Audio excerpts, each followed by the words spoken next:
Long before anyone wondered who they were, the world moved in silence. Wind crossed open plains. Tall grass bent in slow waves beneath a sky.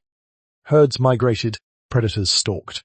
Among those shifting shapes were figures that looked almost human, though not quite as we understand ourselves. Homo habilis walked upright, but stooped, hands curious, fingers testing bone and rock. Homo erectus stood taller, eyes scanning horizons with sharp attention. They noticed everything that mattered: movement in the grass, the scent of water, the sound of distant hooves. Their survival depended on that noticing. But noticing is not the same as knowing that you notice. They reacted to hunger, to cold, to danger. A crack of branches sent hearts racing. A sudden shadow sent bodies into motion. They learned which fruits nourished and which harmed. They felt pain and comfort. They formed attachments to one another. Mothers carrying infants, small groups moving together in uneasy trust. They remembered enough to avoid yesterday's threat. Yet memory was practical. It served the next step. It was not story. Imagine a mind that sees the world clearly but never steps outside itself to observe the seeing. Eyes register light. Ears receive sound. Muscles tighten and release. The world is immediate, pressing, real. But there is no quiet voice saying, "I am here." Awareness flickered constantly, sharp, alert, alive. But it flowed outward, never turning back. The plains were vast, the sky endless, the nights filled with unfamiliar calls. Under those stars, early humans lay resting, yet even in dreams, sensation may have drifted without reflection. It is possible that intelligence grew slowly, like embers strengthening beneath ash. Tools became more refined. Cooperation became more coordinated. A broken branch could be shaped into something useful. A sharp stone could carve flesh. These were signs of expanding capacity. The brain grew larger, connections deepened. Still, something essential had not yet happened. To react is one thing, to reflect is another. A creature may avoid danger without ever wondering why fear feels the way it does. It may grieve loss in silence without questioning the absence. It may gaze across water without recognizing its own image in the surface. What if for millions of years humans could see the world, but never themselves inside it? The distinction is subtle yet enormous. Awareness faces outward. Self-awareness bends inward. One ensures survival. The other reshapes reality. As Homo erectus stood at the edge of a river, watching ripples drift outward, the water reflected sky and shadow. Perhaps the reflection meant nothing at all. Perhaps it was only another shape, moving in response to wind. The mind remained fixed on what mattered. Drink, move, endure. There was no concept of I as separate from sensation. No internal narrative stitching moments together into identity. No quiet astonishment at being alive. The earth turned. Ice advanced and retreated. Generations rose and vanished without names. Instinct guided them faithfully. Intelligence sharpened its edge in small increments, but the blade had not yet turned toward its holder. Somewhere along this long, silent arc of evolution, a threshold waited, not in the bones, not in the tools, but in the invisible architecture of thought itself. As the plains stretch under fading light, nothing on the surface announces the coming shift. The wind sounds the same. The grass sways as it always has. Yet inside one expanding mind, something prepares to change. Not outside, but within. A new kind of awareness begins to gather. One evening, at the edge of a quiet river, an ancestor pauses. No because of thirst. No because of danger. The air is still. The tall grass rests. The surface of the water lies smooth beneath fading light. For a long moment, there is no movement at all. Then the figure leans slightly forward. In the trembling reflection, a shape appears. Brow shadow. For countless generations, water has mirrored the sky without consequence. But this time, something lingers. The gaze does not pass through the image as if it were another ripple. It holds. Perhaps this moment never happened in exactly this way. No fossil records it. No artifact preserves it. And yet, somewhere in the slow expansion of the brain, a threshold was crossed. Neural pathways strengthened. The frontal lobes grew more complex. Infants required longer care, their development stretching childhood into a season of learning rather than mere survival. Hunts demanded coordination, anticipation, planning beyond the present instant. These were not just practical improvements. They were signs of interior change. Across the animal world, awareness exists on a spectrum. A dolphin may recognize itself in polished glass. A chimpanzee may touch a mark on its own forehead when it sees it in a mirror. Recognition flickers in degrees, but recognition alone is not the whole story.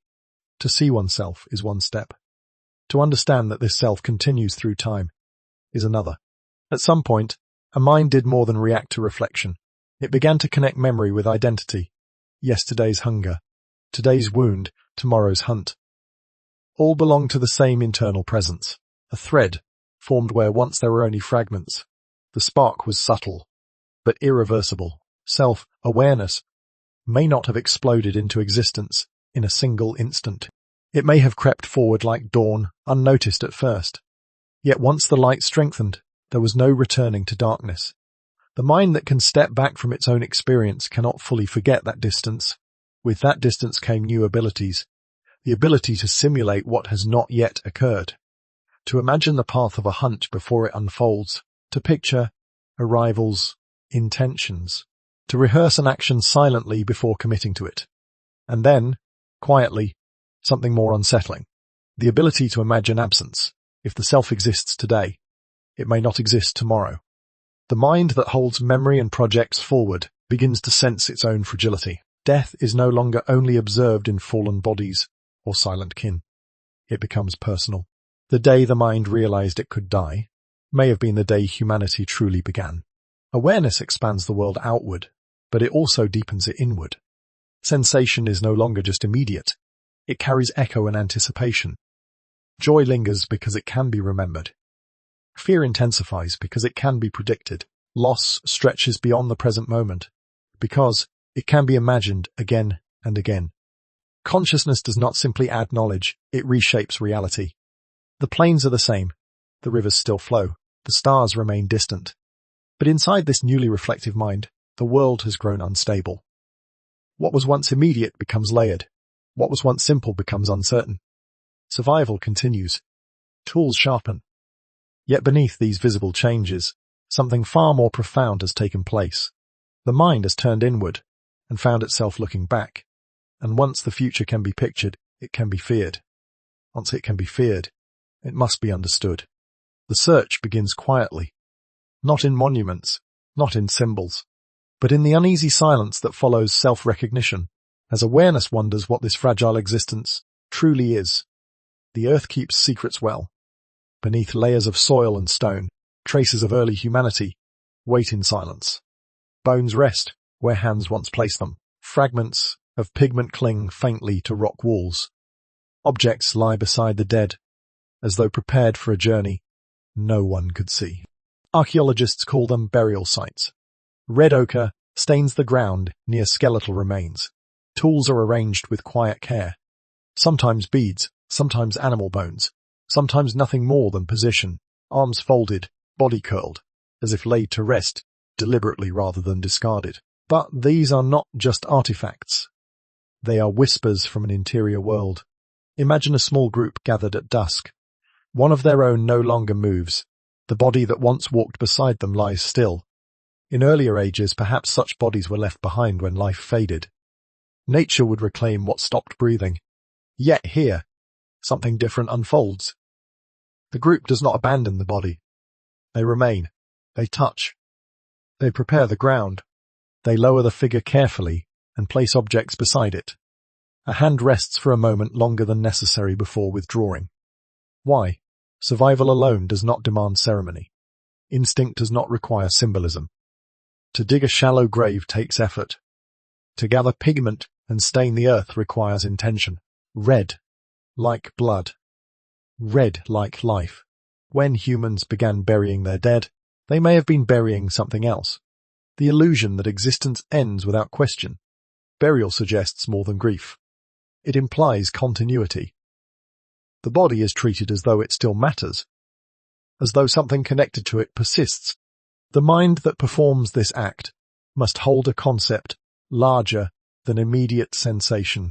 Here lies the second revelation of this awakening. Symbolic behavior is not simply a display of intelligence. It signals separation, a recognition that the self is not identical to flesh alone. If the person were only muscle and bone, why surround the body with care? Why place tools at its side as if for later use? Somewhere inside these early minds, identity had become layered. The self could be imagined as distinct from the physical form that housed it.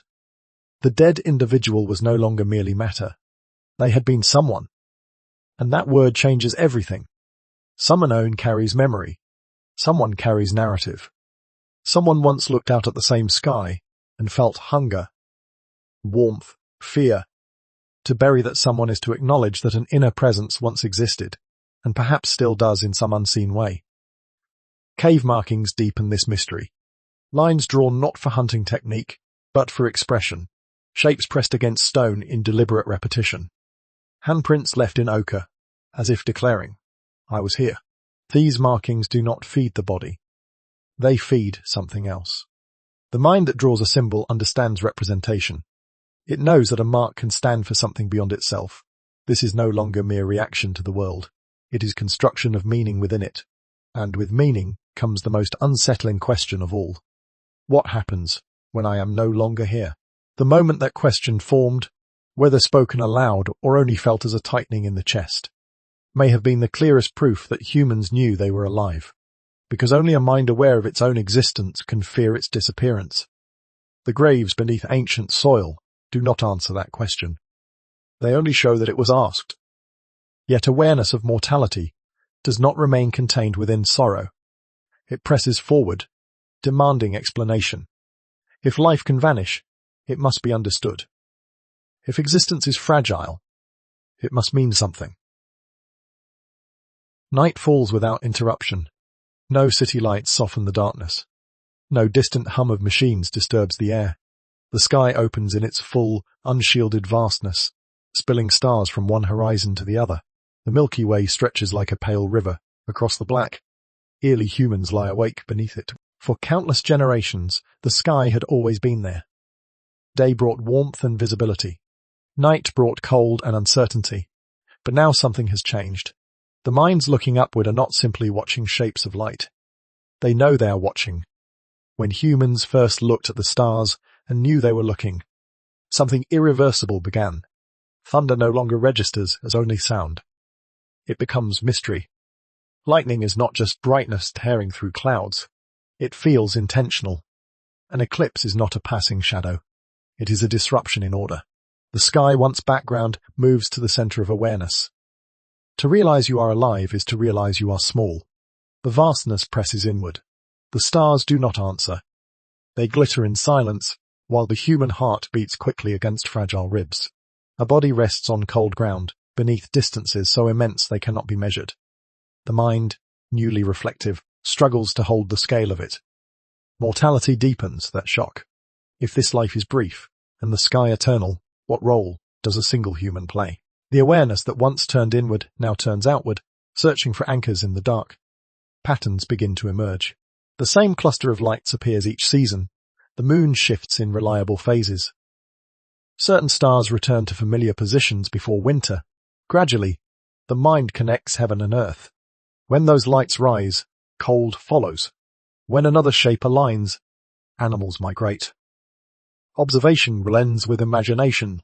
The constellations are not just scattered points. They become hunters, animals, ancestors, suspended above. Story grows in the spaces between stars. It would be easy to call this superstition, but perhaps it was something more fundamental.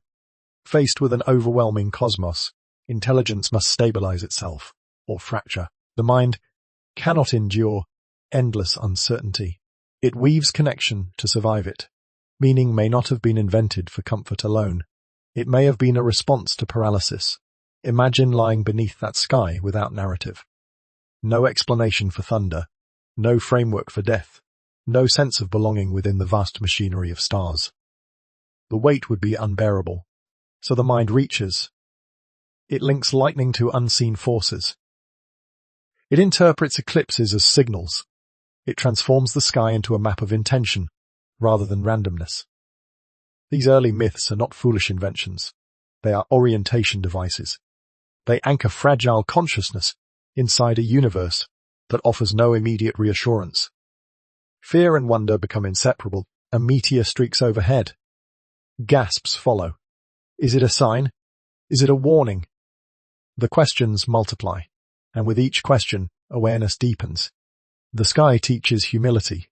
It also invites projection. If the heavens move in cycles, perhaps life moves in cycles too.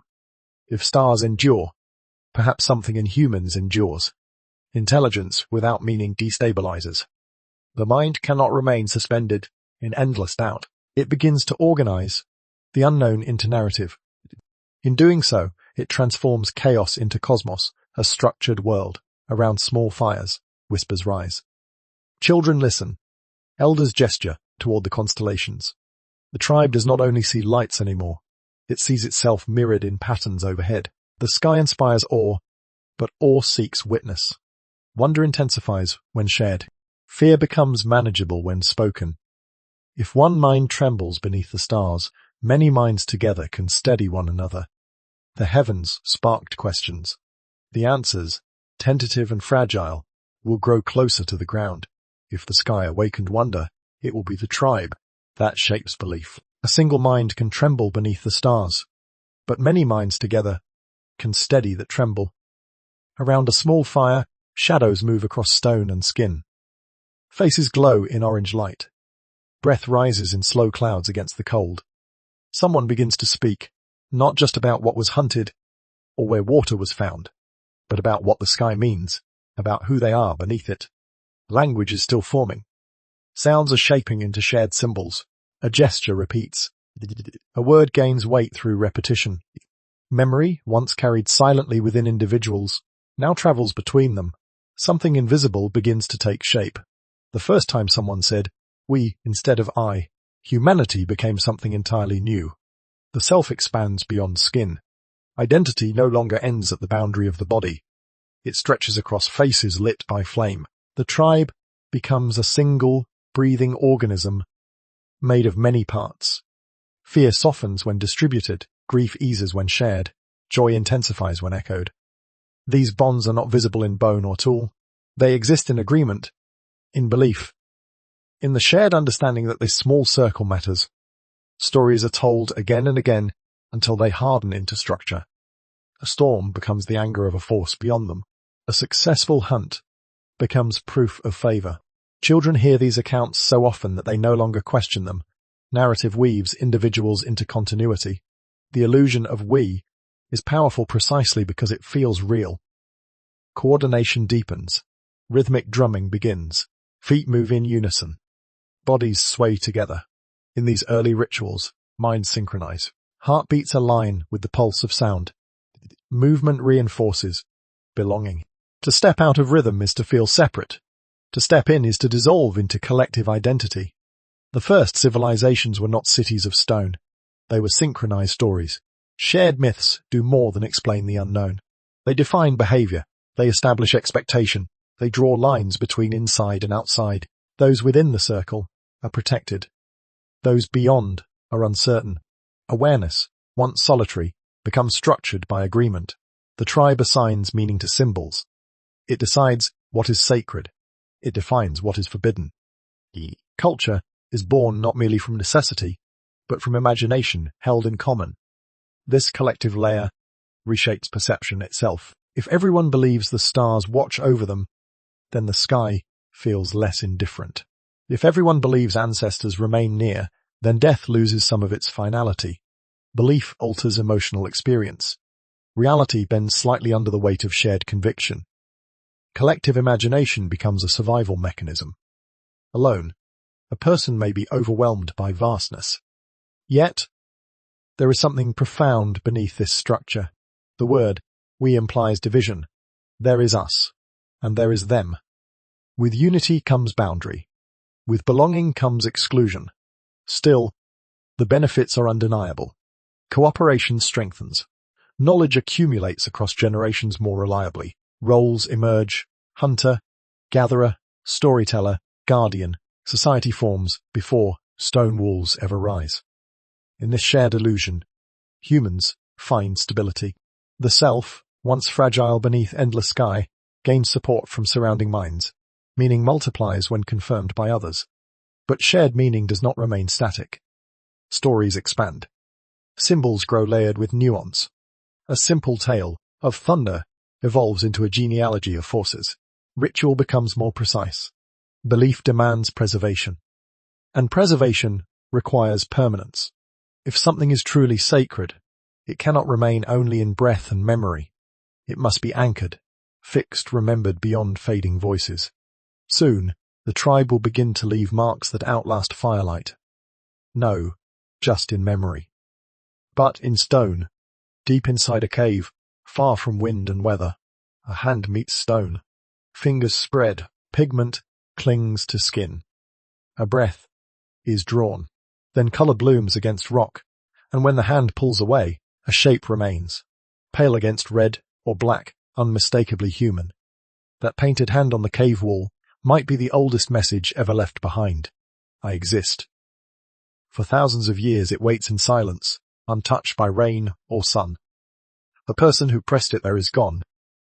Their voice dissolved, their name never written. Yet this imprint endures, a quiet defiance against disappearance. Cave walls carry more than animals and symbols. They carry intention. Bison run along curved stone surfaces. Horses appear mid-stride. Dots and lines repeat in patterns. No hunt requires. These images are not survival tools, in any simple sense. They do not trap prey. They do not sharpen blades.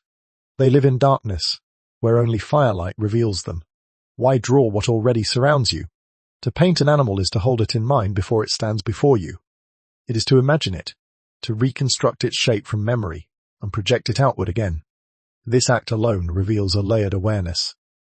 The mind is no longer bound to immediate sensation.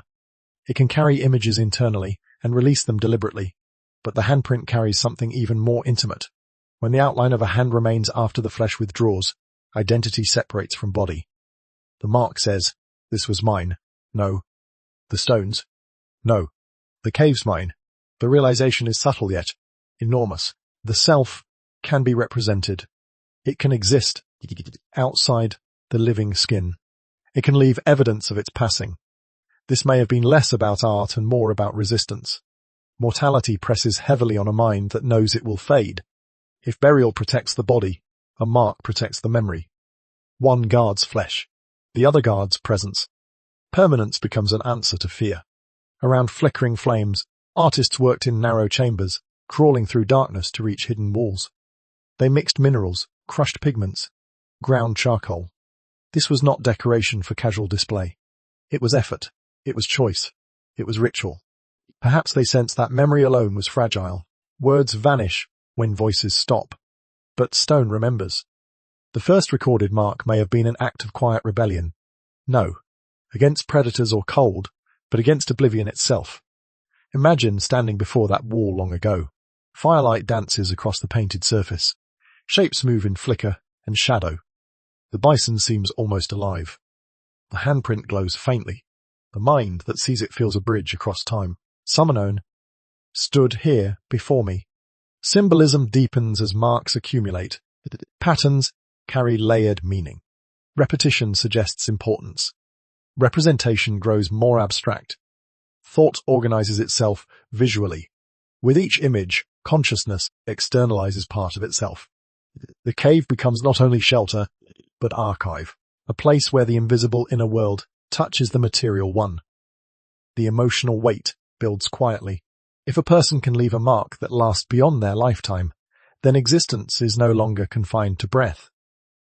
Identity stretches into the future. A stranger will one day see this shape and know that a human once pressed their hand against stone. Culture emerges from this tension. Fear of vanishing fuels creation. Awareness demands continuation. Intelligence did not awaken gently. It awakened and immediately resisted fading into silence. It sought ways to echo across generations, to be remembered, to matter beyond the moment of heartbeat. And now, With awareness, shared meaning, and permanence etched into rock, a deeper question begins to stir. If we can declare that we exist, why are we here? Twilight settles gently over the plain. The light thins into amber and ash. Wind moves through tall grass in slow, steady waves, carrying with it the dry scent of earth and smoke. A small group stands in a loose circle, their shadows long and uncertain. No explanation is offered, only presence. The stillness of the figure contrasts with the subtle movement of those around it. A hand reaches down, then hesitates. Another kneels. The air feels heavier than usual, as if something invisible has shifted. In earlier ages, death may have been treated differently. A body that stopped moving might have been left behind when the group moved on. Nature would do the rest. They gather wood. They prepare the ground. Summoner brushes dirt from the lifeless face. Though it makes no difference. Someone arranges the limbs with care, as though comfort still matters. The first time a human buried another human, they may have been burying their own fear of disappearance. Archaeological sites tell us pieces of this story. Skeletons discovered in deliberate positions, limbs folded gently against the torso, red ochre scattered over bones like spilled blood frozen in time, stone tools placed beside the dead as if they might still be needed.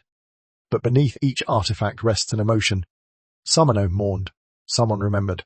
To mourn is not simply to observe absence. It is to feel the echo of a presence that once filled space with thought and gesture. The dead body is familiar. It carries the same face, the same hands. Yet something essential is missing. That absence sharpens awareness. The group does not treat the body as discarded flesh. They treat it as someone who once looked back at them, who shared firelight and hunger, fear. To bury with intention is to recognize interiority, the invisible world that once existed behind those eyes. Funerary behavior implies something radical. It suggests that the self is more than the body it inhabits. If existence ended entirely with a final breath, there would be no reason to protect or position what remains. Effort would be wasted. But effort is given. They lower the body slowly. Earth is moved with patient hands. The grave may be shallow, but the act is deliberate. Fire is lit. Smoke rises into fading light. The moment carries weight beyond survival. Recognizing death may have been the clearest proof that humans knew they were alive. Awareness becomes sharpest where life ends. In the face of stillness, the living feel their own pulse more strongly. They feel breath enter and leave their lungs. They sense the fragile continuity of their own bodies. Mortality makes existence visible. The funeral fire flickers against gathering darkness. Sparks lift briefly into the sky, before vanishing. Those who stand nearby may not have words for what they feel, yet something irreversible has occurred inside them. The boundary between life and death is no longer abstract, it is personal. To bury another is to confront one's own future. The grave does not only hold the dead, it holds the question of what lies beyond the visible world. It holds the fear of becoming memory. It holds the hope, however faint, that something endures, long after the flames die down. The earth settles quietly over bones. Grass will grow above it. Wind will pass again, as if nothing changed. But everything has changed. Because now, death is not simply an event. It is a mirror. In that mirror, humanity sees itself more clearly than ever before. And once humans knew life could end, grief did not remain contained within the circle of mourners. It widened. It began to wonder what waits beyond the firelight. Night deepens after the funeral fire fades. The tribe settles into uneasy sleep. Embers glow faintly, one by one, eyes close. Then something remarkable happens. A man who buried his brother hours earlier now sees him standing whole and alive. The face is clear. The voice is recognizable. The dead speaks as if nothing ended at all. Hands reach out. The moment feels real. More vivid than memory. Almost more vivid than waking. What if the first belief in an afterlife began in a dream, when a sleeping mind sees the dead alive again? Something fractures. Perception and reality no longer align cleanly. The body lies motionless on the ground, yet the self walks across unseen landscapes, encounters figures long gone, experiences fear and wonder detached from physical surroundings. For early humans, Dreams were not categorized as brain activity. They were events, journeys, meetings. The mind that had just learned to fear death now encountered a vision where death seemed reversible. The implications are enormous. Cave walls hint at this expanded imagination. Hybrid creatures appear, half animal, half human, figures with antlers, elongated limbs, distorted forms. These are not simple reproductions of visible life. They suggest inner visions translated into pigment. They suggest encounters that occurred somewhere beyond daylight perception. Ritual masks deepen this mystery. Faces carved to resemble spirits or beasts. When worn around firelight, the boundary between person and symbol blurs. Movement becomes stylized. Drumming repeats in steady rhythm. Chanting rises and falls, pulling the group into synchronized trance. None of this needs to be sensational. It is not spectacle, it is stabilization. If mortality destabilized consciousness, ritual attempts to anchor it. Rhythmic repetition quiets fear. Coordinated movement creates unity. Altered states of awareness allow the mind to explore uncertainty in contained ways. What does it feel like to realize that your mind can travel while your body remains still? The realization is both liberating and unsettling. If the self can wander in sleep, perhaps it can survive bodily stillness. If the dead appear vivid in dreams, perhaps they continue somewhere beyond visible earth. Dreaming may have intensified self-awareness in unexpected ways. In sleep, the mind observes itself acting, speaking, feeling, independent of the surrounding tribe. It rehearses fear, desire, loss, encounter. It plays out scenarios beyond immediate reality. The self begins to understand that it has layers. This internal expansion divides the world into two realms, the seen and the unseen, the waking plane and the dream landscape. No formal doctrine emerges yet, no structured theology, only tension. In firelit gatherings, someone may describe what they saw while sleeping. Others listen closely. Shared experiences form patterns. If many dream of ancestors, the possibility grows stronger. If visions return with similar shapes, they acquire meaning. Intelligence does not merely awaken to survival. The invisible realm becomes intertwined with daily life. A successful hunt may be guided by a dream. A warning might come through nighttime vision. The mind no longer treats sleep as absence, but as another form of presence. This shift changes everything. Death is no longer a simple end. It becomes a passage into the same unseen domain visited nightly. The boundary between worlds softens. Yet dreams alone are unstable. Their images slip away by morning. To preserve and protect this fragile bridge between visible and invisible, something more durable is needed. If dreams expanded reality inward, storytelling would soon carry those visions outward, shaping them into shared structures strong enough to hold against chaos. The fire crackles at the circle. Flames rise and fold back into themselves, casting restless shadows against cave walls. Faces glow amber, then fade into darkness, then glow again. It is here, in this shifting light, that something extraordinary begins to take form. A voice breaks the silence. No, to describe the hunt. No, to warn of danger, but to explain. The storm that tore across the valley is not random. It is the anger of something unseen. The death of a hunter is not meaningless. He walks now in another realm.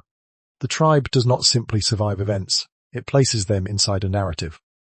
The first story ever told may have been humanity's rebellion against being forgotten. Myths are not entertainment in these early hours of consciousness. They are frameworks. They hold the invisible together. They shape fear into structure. They turn chaos into pattern. A tale repeated by firelight connects ancestors to the present moment.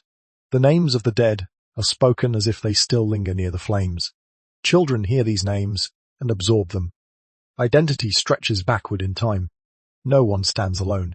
Each life fits into a larger thread. Storms gain intention. Darkness gains explanation. Birth and death fall into cycles that resemble the turning of stars. Narrative becomes architecture for the mind. The awakening of intelligence did not stop at the realization, I am alive. It deepened into something more complex and powerful. My life fits inside something larger. Once that idea takes hold, Mortality shifts. Death becomes a doorway, a transition, a return. The self is no longer confined to the fragile body. It is woven into lineage, memory, tradition. Even if breath stops, the story continues. Around the fire, figures gesture as they speak. Shadows leap across stone and begin to resemble creatures and spirits. The boundaries between imagination and reality soften. A flicker of flame transforms a rock into a face. Movement becomes symbol. Consciousness has crossed another threshold. It does not merely react to existence, it interprets it. Stories reduce the unbearable weight of uncertainty. When lightning cracks through the sky, it is not pure terror. It is a message from a force understood, even if imperfectly. When famine strikes, it is part of a cycle foretold. When death visits, it fits within a larger journey. Narrative stabilizes awareness. It also binds groups together more tightly than any rope or wall. Shared myths align expectations. They guide behavior. They teach children who they are and what they must become. To question the story is to risk isolation. To believe it is to belong. Story becomes an evolutionary tool. It lowers existential anxiety enough for cooperation to flourish. It preserves knowledge across generations without written marks. It transmits values and fears with equal force. But perhaps its greatest power lies in continuity. When a person dies, the body fades into earth. Yet their role in the story persists. They become an ancestor, a reference point, a lesson. Memory becomes communal. Thought travels forward carried by language. Once narrative exists, intelligence can cross generations. A child hears words, shaped decades earlier, and reshapes them again. Ideas move beyond the lifespan of any single mind. Thought becomes durable in the flickering glow. The tribe listens. The rhythm of speech rises and falls like breath itself. Outside, the world remains vast and indifferent. Inside this circle of light, meaning holds. Yet storytelling contains a quiet danger. When humans can imagine continuity beyond death, they can also imagine purpose written into existence. They can imagine destiny. And destiny, once believed, does not remain harmless for long. The land begins to change. Where once small bands moved with the seasons, now fields stretch in ordered rows. Seeds are pressed deliberately into soil. Water is redirected through shallow channels. Animals are enclosed rather than hunted. Smoke rises from dwellings that remain in one place, season after season. For the first time, survival is no longer a constant emergency. Food becomes more predictable. The next meal is not entirely uncertain. Nights are not always spent listening for predators in the tall grass. The body still labors, but panic loosens its grip. And in that loosening, something unexpected happens. Space appears inside the mind. When existence is dominated by immediate danger, thought narrows. Attention fixes on what must be done now. But when immediate threats recede, awareness widens. The mind that once monitored every sound for risk now begins to wander. When life stopped being a constant emergency, a far more dangerous question appeared. Why? Why plant here instead of there? Why does flood follow heavy rain? Why do the seasons turn in steady rhythm? And beneath those practical questions, another one begins to stir. Why are we here at all? Stability creates time for reflection. Villages expand into structured settlements. Storage pits hold surplus grain. Walls rise to protect accumulated resources. And in the quiet between tasks, eyes lift again to the horizon. Early monuments begin to appear. Not yet grand in scale, but deliberate. Stones are arranged with purpose. Circles align with sunrise on specific days. Shadows fall in patterns that mark solstices. Primitive calendars emerge, tracking cycles of moon and sun. These are not acts of desperation. They are acts of contemplation. Humans are no longer only reacting to nature. They are measuring it, anticipating it, attempting to fit themselves inside its larger movements. The turning of seasons becomes more than weather. It becomes structure. This psychological shift is subtle but profound. Intelligence expands most dramatically when it is no longer fighting for breath. With full stomachs and relative safety, the mind grows restless. It seeks coherence beyond immediate need. It stretches into abstraction. It wonders not only how to live, but what living means. Yet stability brings unease alongside comfort.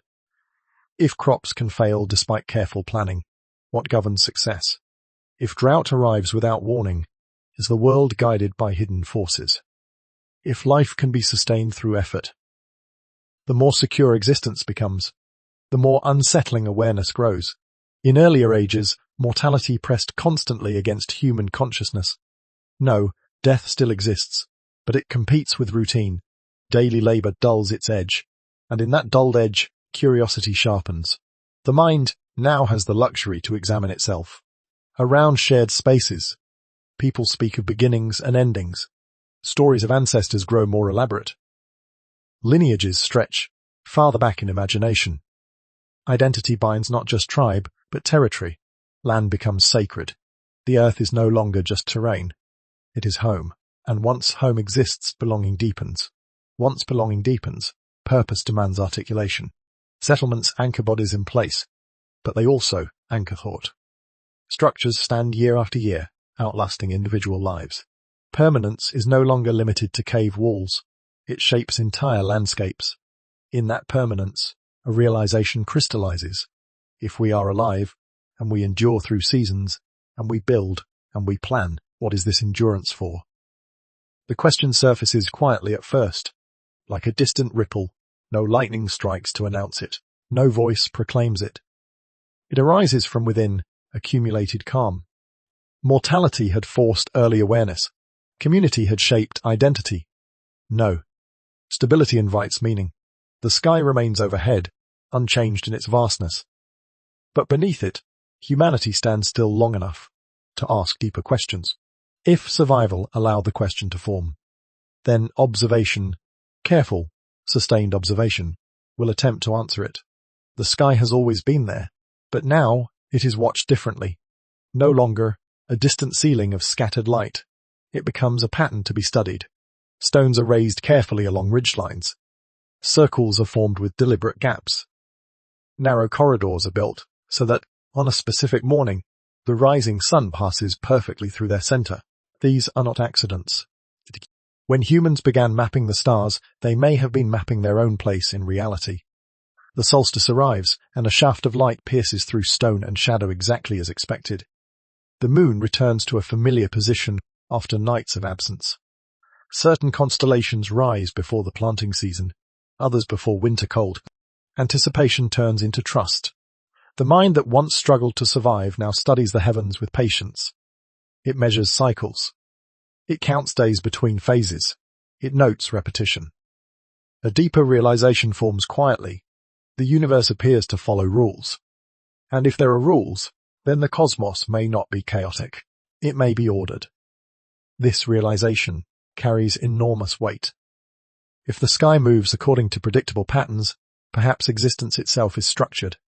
Perhaps life unfolds within boundaries set by something larger than chance.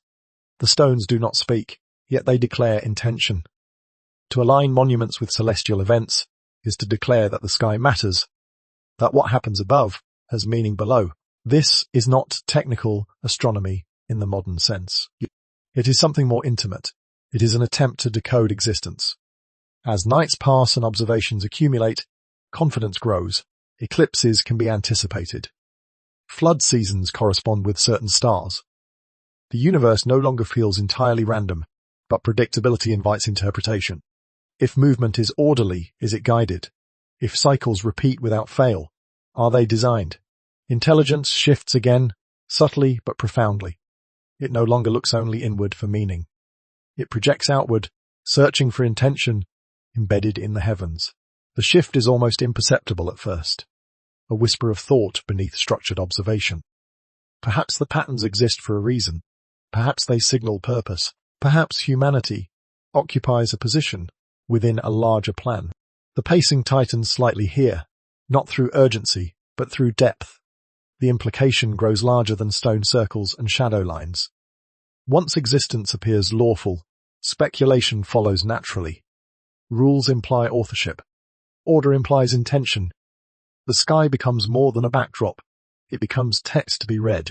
Under this interpretation, life is no longer merely survival under distant stars. It is participation in a patterned reality. The rising sun is not just warmth, it is signal. The turning moon is not just light, it is measure. And once the heavens feel structured, the question of why gains sharper edges. If the cosmos operates according to design, then humanity might also have design. Destiny begins as a faint outline within imagination. It strengthens as alignment after alignment confirms expectation. The mind that once asked, "Am I alive?" now wonders, "Was I meant to be?" This is the conceptual turning point. Meaning is no longer confined to tribe or ritual. It is embedded in the universe itself. The sky appears to validate belief. Cosmic order reinforces earthly interpretation, yet projecting meaning outward has consequences. Once people believe there is a reason for existence, they do not leave that belief floating above them. They bring it down to earth. They organize it. They codify it. They build around it. And when belief crystallizes into structure, society begins to reshape itself accordingly. Belief does not remain scattered for long. Once people begin to sense that life has purpose, someone inevitably steps forward to explain that purpose. Around gathering places marked by stone and shadow, certain voices carry more weight. No, because they are louder, but because they claim to see patterns others cannot. The moment someone claimed to understand why we are alive, history changed forever. It may not have felt dramatic at first. A respected elder interprets the stars. A dreamer describes visions that align with seasonal shifts. A ritual leader coordinates ceremonies so that sunrise meets stone at just the right angle. Gradually, interpretation becomes specialization. If existence has meaning, communities seek guides to interpret it. The shift is subtle, yet transformative. Earlier, stories flowed among many voices around the fire. No, meaning becomes centralized. Sacred spaces emerge, areas set apart from daily labor, reserved for ritual and explanation. Stones are arranged not only to observe the sky, but to create a boundary between ordinary life and something elevated. Ritual grows structured. Words are repeated precisely. Gestures follow ordered sequence. Participation becomes formal. Psychologically, this is stabilizing. Uncertainty decreases when explanations are authoritative. Ambiguity shrinks when one interpretation is elevated above others. The tribe no longer drifts in open speculation. It follows guidance. But structure changes power. The awakening of intelligence did not only produce reflection and philosophy. It produced influence. If someone can speak on behalf of unseen forces, they shape behavior. If they declare that crops succeed because the ritual was correct, the ritual gains importance. If misfortune strikes, interpretation determines response. Authority forms not through force alone, but through meaning. Self-awareness has expanded into collective belief systems, and those systems begin shaping daily life. Roles solidify. Custodians of ritual gain status. Those who maintain sacred knowledge are set apart. The mind that once asked quietly, "Am I alive?" now hears organized answers about why it is alive. Answers that carry moral direction. Answers that define obligation, loyalty, identity. Society reorganizes around invisible foundations. Sacred centers become gathering points. Structures rise to house belief.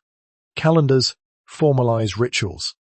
Birth and death are framed within defined narratives. The chaos of existence is arranged into hierarchy. This transformation unfolds gradually, almost gently. No single moment announces the shift. Yet over generations, the change becomes unmistakable. Meaning has moved from personal insight to societal architecture. Intelligence no longer simply interprets the world. It organizes it. Belief becomes blueprint. Communities act not only from survival instinct, but from shared doctrine, and with doctrine comes boundary. If one explanation of purpose prevails, others are pushed aside. If one voice claims authority over destiny, competing voices challenge it. Certainty strengthens loyalty, but it also sharpens division. The scale of transformation is immense. From solitary awareness under open sky to structured societies built around declared purpose, humanity has crossed yet another threshold. The fire still burns. The stars still rise. But now, beneath them, invisible lines of authority shape human movement. It feels stable. It feels ordered. It feels secure. Yet beneath this stability lies a fragile truth. When a community defines why it exists, that definition becomes precious, and anything that threatens it becomes dangerous. Certainty does not eliminate questioning. It concentrates it. Once humanity begins defining purpose collectively, disagreement becomes inevitable. Morning light rests gently over a river plain. In the shade of a simple structure, a figure leans over a slab of wet clay. The air is quiet, except for distant animal calls and the low murmur of conversation. In one hand, a narrow reed. In the other, steady resolve. The reed touches the surface. It looks insignificant. A wedge pressed into soft earth. But the hand lingers, another mark follows, then another. The surface fills with shapes that do not resemble animals or stars. They are precise, repeated, deliberate. When the first word was written, it did not just describe the world, it captured a mind. At first, these marks may record grain counts, livestock tallies, obligations, owed, practical matters, the storage of harvest, the exchange of goods, yet something far more radical has occurred. Thought is no longer confined to memory. Until this moment, every story, every promise, every lineage lived inside living minds. When a person died, their memories vanished with them, carried only through retelling. But now, a fragment of thought sits outside the body, hardened in clay. It can be returned to. It can be read again. It can outlive the one who pressed it there. The psychological shift is profound. Writing is not only administration, it is extension. A mind reaches beyond its skull and fixes itself onto earth. The mark waits patiently for eyes not yet born. Yearly tablets accumulate, each bearing lines of incisions, proto-symbols, gain consistency. Over time, shapes come to represent sounds, names, ideas. A person can inscribe their identity into matter. A name carved into stone declares more than ownership. It declares existence across generations. The cave handprint once whispered, "I was here." No, a written name states it clearly. Here was someone who thought, decided, commanded, traded, loved, feared. Writing intensifies self-awareness in ways no ritual could. When words can be read later, the self becomes observable across time. A person may look upon their own earlier inscription and see the echo of who they were. The mind confronts its past version and recognizes continuity. Identity gains dimension. The present self is no longer isolated in this moment. It stands on a sequence of recorded thought.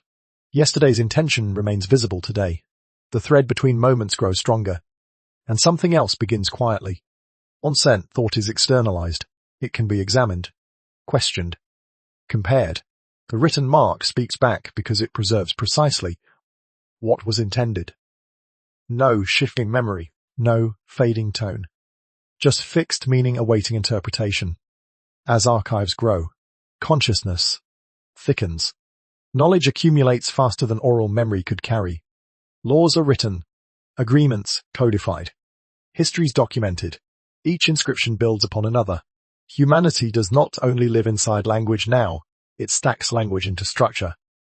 Writing does not merely preserve knowledge, it preserves awareness itself. It preserves the perspective of a specific mind at a specific moment. Over years, layers of recorded thought create a conversation across generations.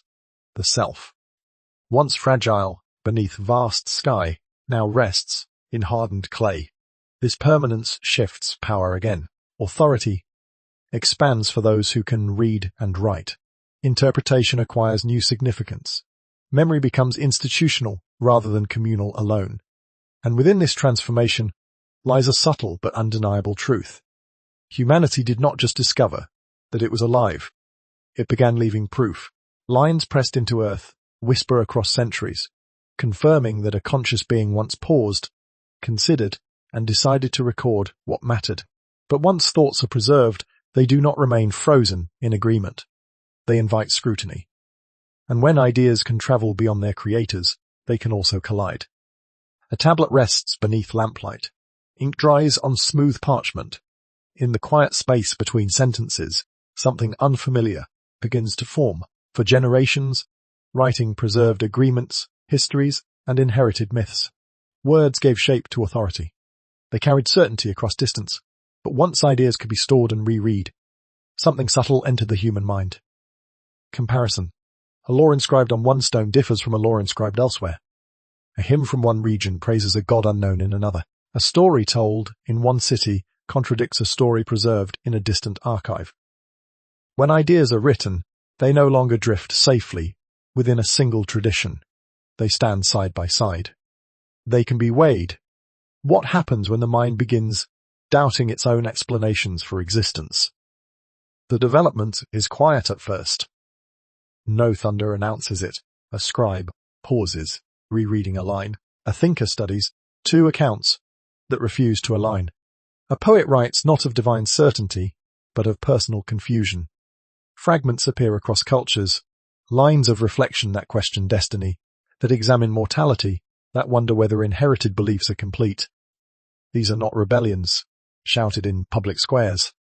They are murmurs in solitude. A man sits alone after sunset, tracing words onto clay. Instead of praising established gods, he asks why suffering persists. Instead of declaring cosmic order, he wonders whether human conduct shapes fate more than stars. This is not defiance. It is expansion. The realization of being alive leads naturally to questioning what being alive means. Once self-awareness matures, it seeks coherence. And if existing explanations do not fully satisfy that need, doubt slips in. Doubt destabilizes certainty, but it also deepens intelligence. The mind begins examining not just the world, but its own assumptions about the world. It separates belief from observation. It distinguishes tradition from insight. Self-awareness is no longer primitive and collective alone. It becomes analytical. Earlier myths bound communities in shared narrative. No individuals begin testing those narratives against personal experience. If storms do not follow ritual precisely, perhaps something else is at work. If virtue does not always guarantee reward, perhaps cosmic justice is more complex. Questions. Multiply. Is purpose fixed or shaped by choice? Is morality handed down by unseen forces or born from human need? These reflections do not destroy meaning outright. They refine it. They carve space for nuance. The once unified story begins to branch into perspectives. Schools of thought form gradually. Some cling to traditional explanations. Others reinterpret them. Still others propose entirely new frameworks for understanding existence.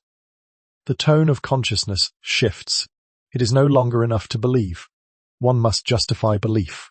One must defend interpretation. Words sharpen. Arguments form. Around fires and in early gathering halls, discussions grow longer and more layered. Writing preserves these exchanges. One thinker responds to another across years. Ideas become conversations, spanning generations. The tension increases quietly. Certainty offers stability, but doubt offers depth. The mind that questions risks isolation, yet gains clarity.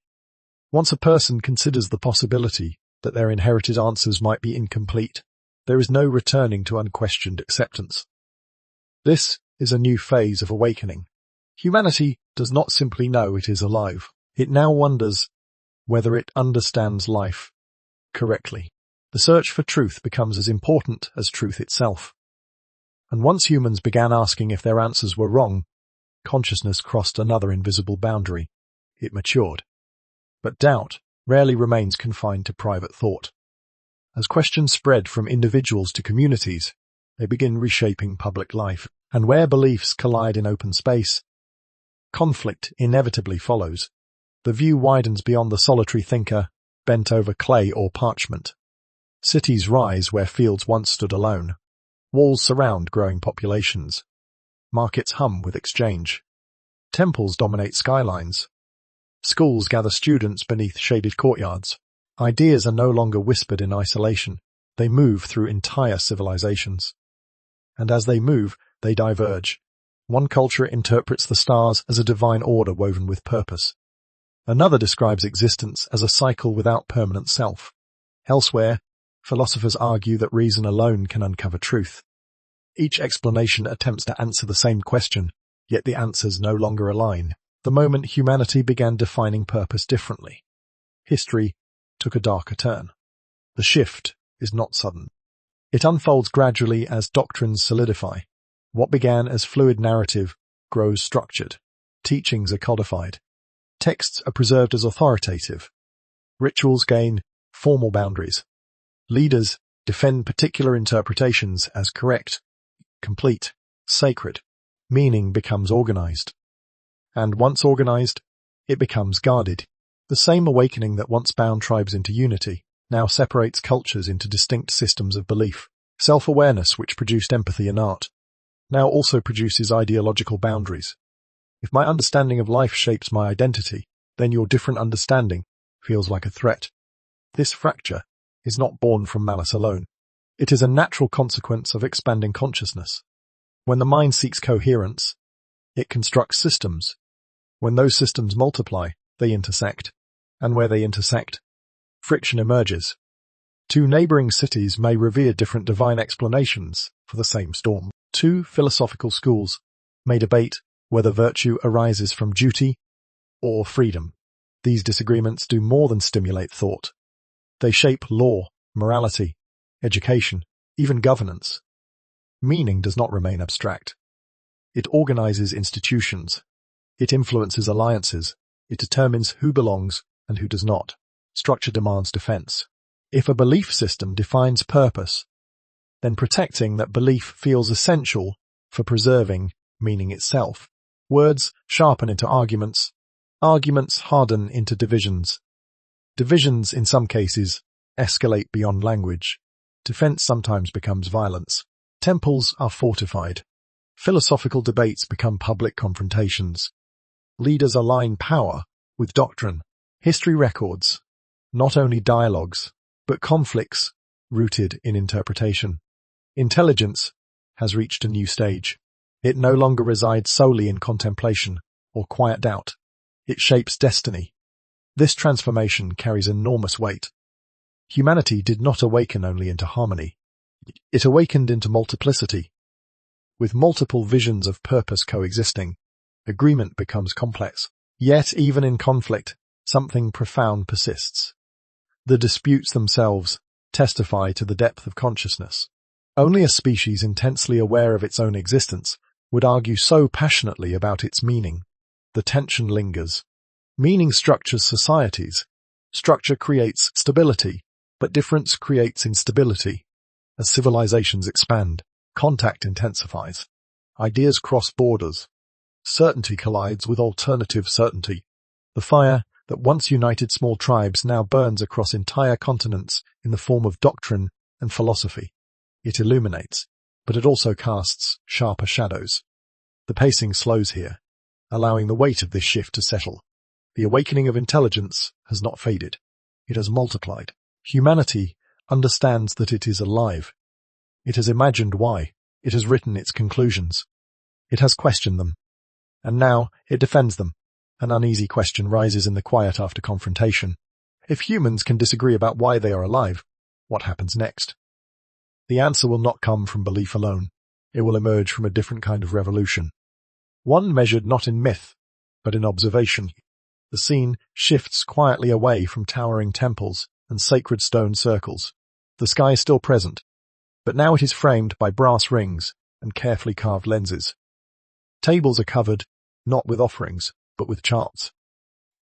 Hands adjust delicate instruments by fractions of a degree. An astrolabe glints in dim light. A primitive telescope rests against a windowsill, pointed patiently toward the night. Ink spreads across parchment as positions of stars are sketched with steady care. Something fundamental has changed. Instead of asking what the heavens mean, humans begin asking how they move. This shift does not arrive with thunder. It arrives with patience. Observations are repeated. Patterns are recorded. If a planet drifts across the sky, it is tracked. If a comet appears, it is charted. Predictions are made, then tested. The sky is no longer primarily a message. It becomes a mechanism. Knowledge slowly detaches from symbolism. The sun's path can be calculated, the moon's phases predicted, eclipses anticipated, not as omens, but as alignments. The cosmos grows quieter, more precise. Systematic inquiry takes root, rather than interpret events through inherited doctrine. Observers question assumptions. If the stars circle Earth, can this be proven through measurement? If planets move in strange loops, is the explanation correct, or merely convenient? Patterns are tested against experience. Hypotheses are refined. Errors corrected. The mind turns its sharpest tool, reason, toward the universe itself. And then the destabilizing insight emerges. When humans began measuring the universe, they discovered it did not revolve around them. The realization unfolds gradually, but carries enormous consequence. The Earth is not the fixed center of celestial motion. It moves. It rotates. It orbits. The sun does not circle human life. Human life circles the sun. The cosmos is vast beyond imagination. Earlier narratives placed humanity within a structured, purposeful design. No, observation reveals scale, so immense it strains comprehension. Stars are not small lights, affixed to a dome. They are distant bodies, burning with unreachable intensity. The shift is not merely scientific, it is existential. Intelligence confronts insignificance. What if the greatest discovery was not that we are alive, but that we are small? The mind, which once wrestled with mortality and meaning, now contends with immensity. If Earth is not central, if the universe operates on principles indifferent to human desire, how should existence be understood? The pacing remains calm, but tension builds gently beneath the surface. This is another threshold. Humanity once awakened to self-awareness beneath an open sky. No, it awakens to the scale of that sky itself. Charts accumulate. Calculations refine predictions with increasing accuracy. Instruments grow more precise. Knowledge becomes less tied to myth, more anchored to measurement. The heavens are not silent, they are lawful. Yet laws do not guarantee comfort. The universe revealed through measurement feels vast, ordered, and unconcerned with individual lives. The Earth shrinks within expanding diagrams. Humanity appears less like the focus of creation and more like a brief phenomenon on a moving sphere. Awareness stretches further than ever before. The mind can now grasp planetary motion, stellar distance, and mathematical harmony underlying celestial behavior. But understanding scale does not immediately provide meaning. In some ways, it dissolves earlier certainties. Religion does not vanish. Story does not disappear. But they must now contend with numbers, diagrams, and proof. Knowledge deepens. So does humility. And perhaps something more unsettling. Isolation. If the cosmos is this large, and Earth this small, what role does consciousness play? Is it an accident? A fleeting anomaly in an indifferent expanse? Awareness continues expanding, propelled by careful observation and relentless inquiry. Yet comfort struggles to keep pace. If the universe is not built around humanity, then the question of why we are here becomes even more urgent. The maps grow larger. Coastlines once imagined as edges of the world now curve into open seas. Blank spaces fill with names, rivers, mountains.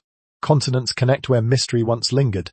The Earth, once vast and unknowable, begins to shrink beneath careful measurement. At the same time, another world opens, not outward, but inward. Glass lenses reveal organisms invisible to the naked eye. Tiny structures move in a drop of water. Cells divide silently.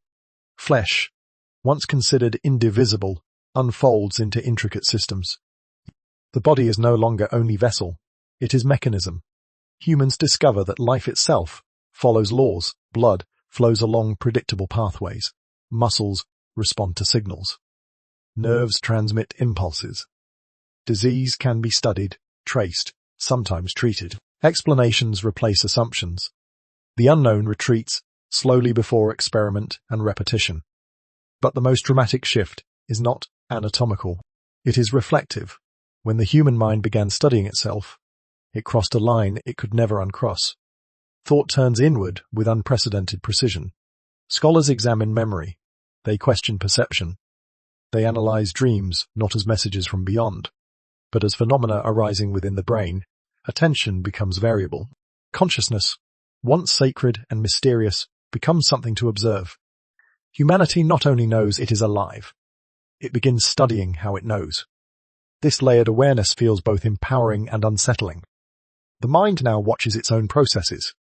It asks how sensations arise, how ideas form, how belief takes shape. It tests its own limits. It searches for patterns in thinking itself. Awareness becomes awareness of awareness. The achievement is extraordinary. For the first time, intelligence turns fully inward with tools, rather than myth. It dissects its own experience, traces its own circuitry, seeks explanation in tissue and impulse. Yet with each discovery, an older certainty loosens. If thought can be mapped to neural activity, where does the soul reside? If emotion arises from chemistry, what becomes of destiny? If morality emerges from social development, what grounds it? Triumph and fragility coexist. On one hand, explanations grow sharper. The natural world, including the human body, reveals structure and predictability. The cosmos no longer hides behind divine decree. The brain becomes organ, not enigma.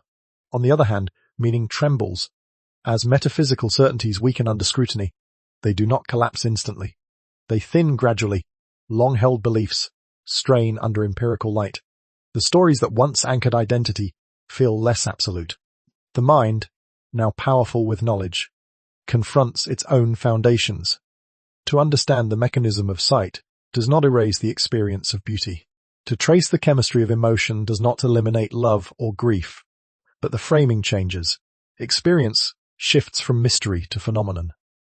This creates quiet tension. If consciousness emerges from biological processes, what does that imply about purpose?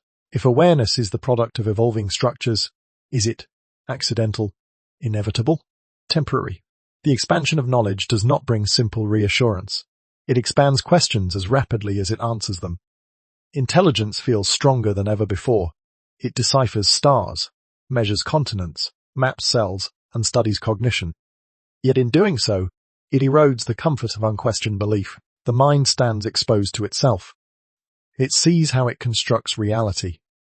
It observes its own biases. It detects how perception can mislead. Certainty becomes cautious. Confidence becomes analytical. And beneath this profound introspection, if old frameworks fade, and scientific clarity does not immediately replace them with purpose, then perhaps intelligence must confront something even more destabilizing. What if awareness itself has no predetermined destination?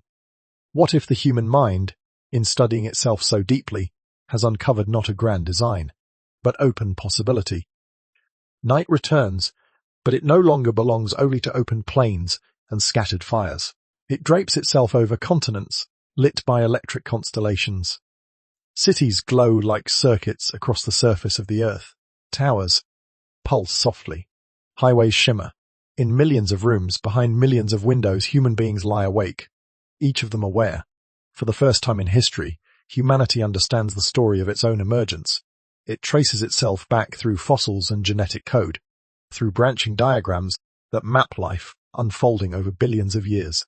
It knows that consciousness did not descend fully formed. It evolved. Slowly, gradually, from simpler forms of sensitivity. The mind that once imagined itself at the center of design now recognizes that it arose from natural processes.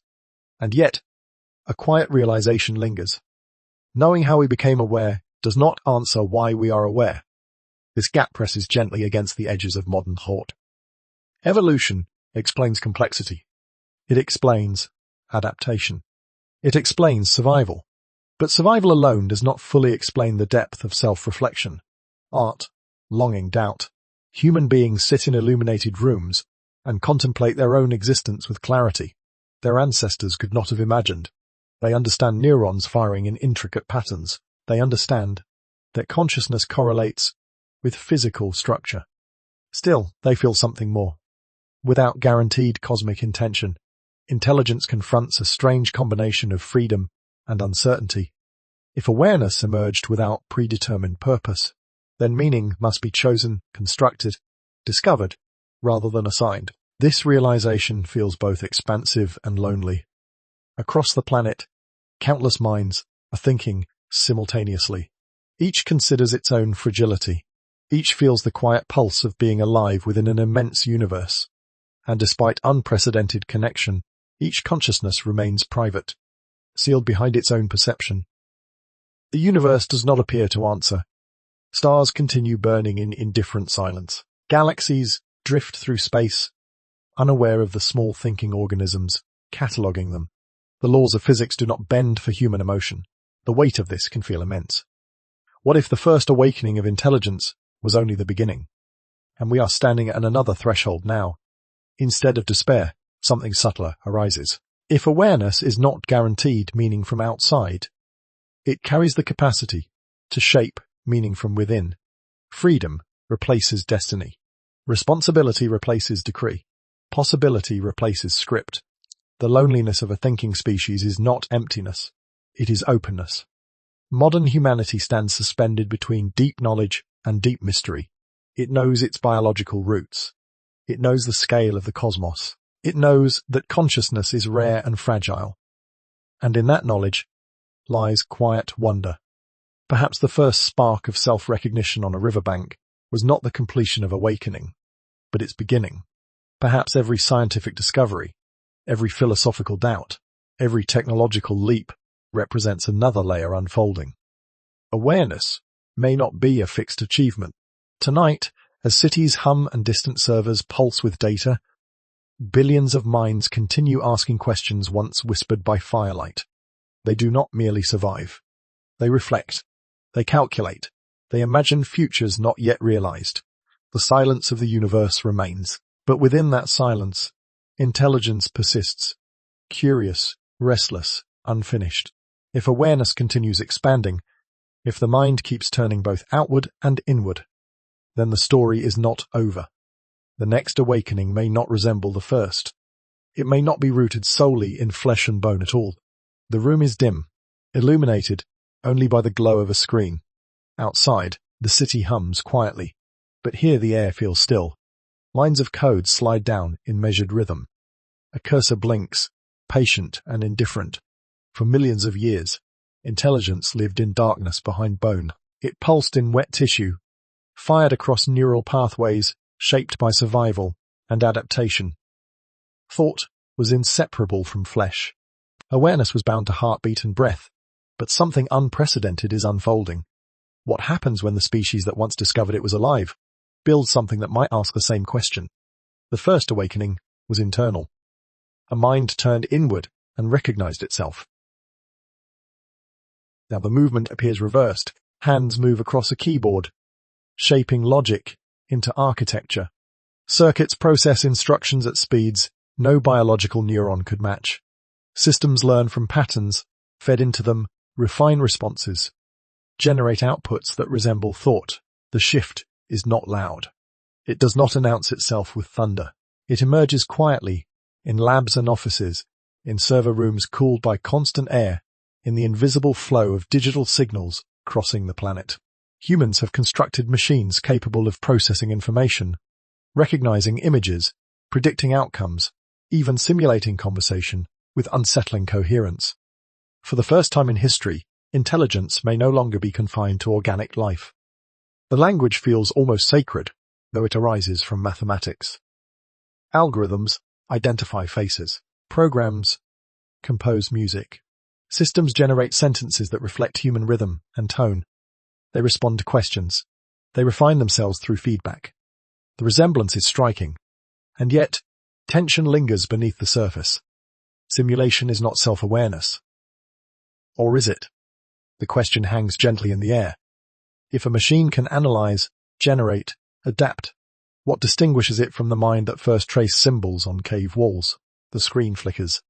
A model processes thousands of variables, adjusts parameters, produces a response. It does not hunger. It does not sleep. It does not fear extinction. Yet it mirrors aspects of cognition, once thought uniquely biological. This development reframes the original awakening. If intelligence can be engineered, what does that say about consciousness itself? Was it an inevitable result of complexity, a threshold that matter naturally crosses under certain conditions, or something more elusive. For centuries, awareness seemed inseparable from life. Breath implied mind, biology guaranteed thought. But now, patterns of reasoning emerge from silicon rather than neurons. The threshold feels familiar. It echoes the first burial, where identity separated from flesh and imagination. It echoes the first handprint, where presence extended beyond skin. Once again, the boundary between inner and outer shifts. The pacing remains calm. There is no rush to declare triumph or doom, only observation. Humans have created systems that reflect their own cognition back at them. In doing so, they confront a new mirror, not water, not stone, but digital code. The resemblance invites deeper introspection. If intelligence can exist outside the skull, perhaps the essence of awareness is not as fixed as once believed. Perhaps it is a pattern rather than a substance, a process rather than a possession. The implications are immense, yet nothing on the surface changes abruptly. People still breathe. Hearts still beat. The night sky remains distant. But beneath that sky, servers pulse with electric signals approximating aspects of thought. A species that once awoke to itself now experiments with replicating that awakening in artificial form.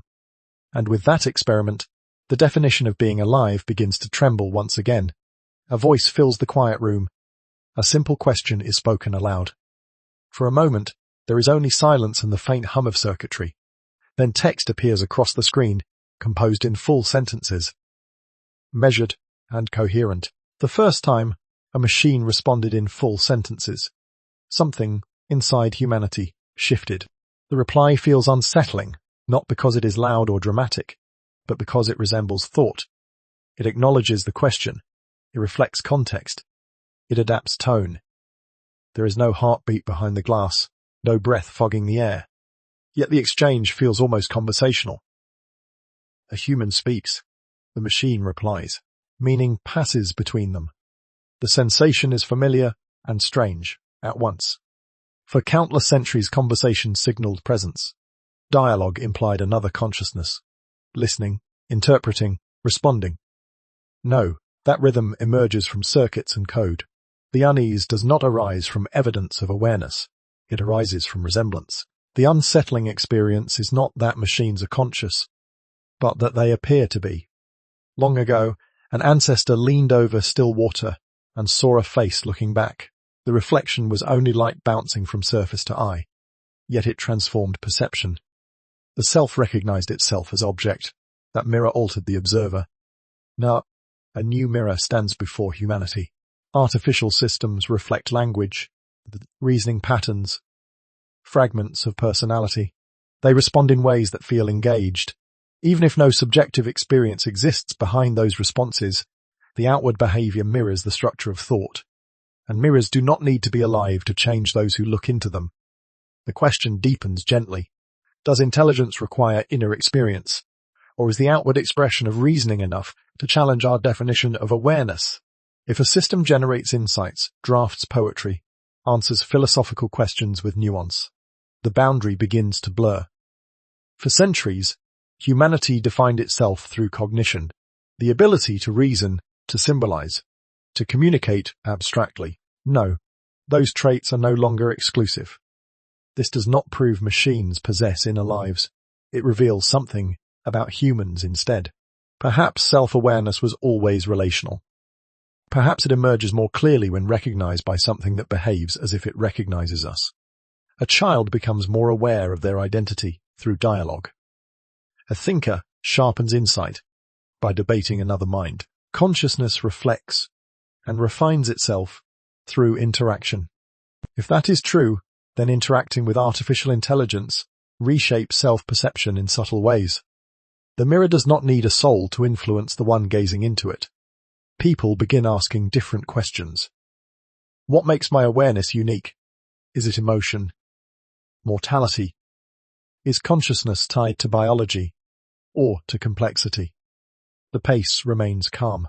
There is no alarm, no proclamation of replacement, only contemplation. When early humans first buried their dead, they confronted their own fragility. When they first wrote words, they externalized memory. No, When they converse with machines, they externalize aspects of reasoning itself. The encounter feels intimate. It is not the hardware that unsettles. It is the conversation.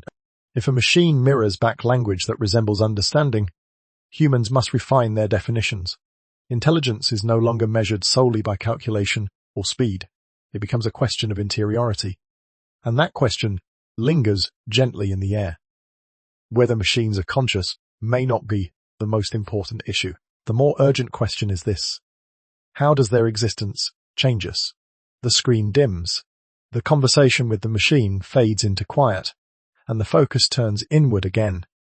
For most of human history, life was defined simply: breath entering lungs, a pulse beneath the skin, movement in limbs, warmth in flesh. If a body breathed and moved, it lived. When breath stopped and warmth faded, life ended. That definition once felt certain, but certainty has shifted before. When early humans buried their dead with care, they hinted that life might extend beyond the body. When myths gave continuity to ancestors, life stretched into story. When writing preserved thought, existence reached beyond memory. When science revealed biology and evolution, life became mechanism as well as miracle. With each awakening, the boundary moved. If intelligence is no longer uniquely human, then what remains uniquely human? The question is not aggressive. It is reflective. Today, movement and breath no longer fully capture the essence of being alive. Machines can move. They can calculate. They can respond. Yet we hesitate to call them living. Perhaps life now includes the ability to recognize oneself as an individual across time, emotional awareness, the persistence of identity through memory. But even these criteria feel less stable than they once did. What if intelligence forces humanity to redraw the line repeatedly? Consciousness may have always shaped the concept of life. As understanding deepened, the definitions evolved. What once seemed absolute revealed itself as partial. The early hunter saw life in the warmth of flesh. The myth maker saw it in the continuity of spirit. The writer saw it in preserved thought. The scientist saw it in cellular structure. Now the technologist sees it mirrored in patterns of code. Each phase required redefining humanity's place in reality. The pacing slows. The viewer senses the magnitude of this shift. No fear, but expansion. Definitions are not collapsing. They are stretching. Perhaps being alive has never been a fixed condition. Perhaps it has always been relational, a reflection of how awareness understands itself at any given moment. If intelligence once awakened to declare, "I am alive," that declaration reshaped the world. It gave birth to culture, ritual, science, philosophy. No, intelligence stands before its own creation and confronts a new possibility. Life may not be limited to biological origin, and yet something remains. Human beings experience emotion in the body.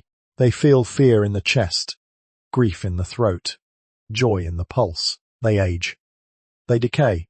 They dream with private depth. They know they will die. Mortality still anchors human existence. But even mortality may not remain the sole measure of life. If intelligence can replicate certain functions without fear of death, does that diminish humanity or redefine it? The question lingers gently. Perhaps every expansion of intelligence compels humanity to revisit its boundaries, to reconsider what makes experience sacred, to ask whether awareness itself, regardless of its vessel, carries value. Burial rituals separated self from flesh. Myths separated existence from chaos. Writing separated thought from time. Science separated explanation from tradition. No. Artificial cognition separates intelligence from biology. The pattern feels unmistakable. The first awakening was recognizing, "I am alive." The second may be recognizing intelligence beyond ourselves. And if that is so, what might the third awakening look like? The answer does not announce itself. It waits beyond the edge of current imagination. The next movement will not only examine humanity, it will step back to consider intelligence from a cosmic distance. If awareness can multiply, what role does it play in the universe itself? There is no sound in space, no wind, no heartbeat. Only darkness stretched between distant fires. Stars burn quietly in scattered clusters, ancient and indifferent. Galaxies drift through expanding blackness, spiraling with silent precision. For billions of years, this motion unfolded without witness. No eye marked the passing of light. No mind traced the arc of matter. For most of cosmic history, there was no one to know that anything existed. In the beginning, atoms formed out of cooling chaos. Hydrogen gathered. Gravity pulled matter into dense cores that ignited into the first stars.